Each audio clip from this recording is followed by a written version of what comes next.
Geordie was born in 1912.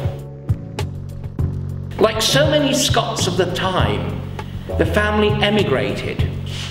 In February 1912, or just before, they sailed from Glasgow to Canada on an immigrant ship. I wrote the story because in part it was a romantic story. Chris Maxwell was a huge impression on my life.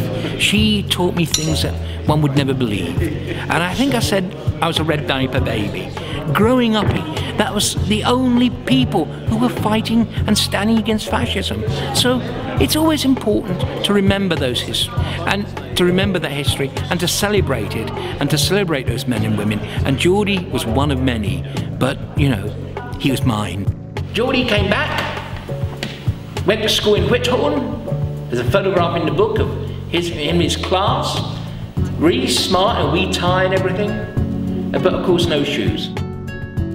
They left the British Army, they came home, they hid in my grandmother's house, and neighbours didn't even know he was there. And in February 1937, he'd been in Spain a few weeks. He was in the front line at the Battle of Jarama.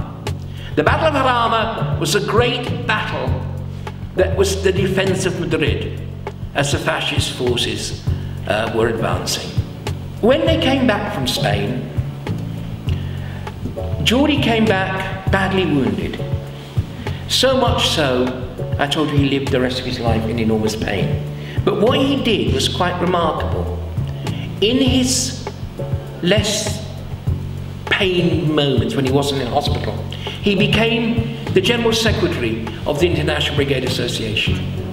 And in doing so, he had two main tasks. One was to keep the plight of the Spanish people in the eyes of the world, and certainly of this country. And secondly, to assist freeing International Brigade veterans who were imprisoned in Vichy France and in Italy and in other places. The lesson we learn most importantly is it's only the working people of the world who can actually fight fascism. These folk were premature anti-fascists. What they did was understand the nature of the creature that capitalism has created. And the only people who can actually end fascism, the only people who can defeat capitalism, are working people themselves, through their organisations and through their struggle and solidarity.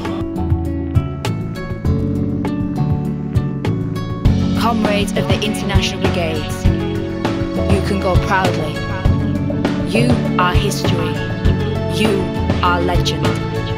You are the heroic example of democracy, solidarity and universality.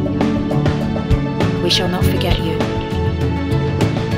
When the olive tree of peace puts forth its leaves again, entwined with the victory laurels of the Republic of Spain's victory, come back. Come back to us. With us, those of you who have no country will find one. Those of you deprived of friendship will find friends. And all of you will find the love, affection and gratitude of the whole of the Spanish people, who today and in the future will cry out with all their hearts, long live the heroes of the International Brigades.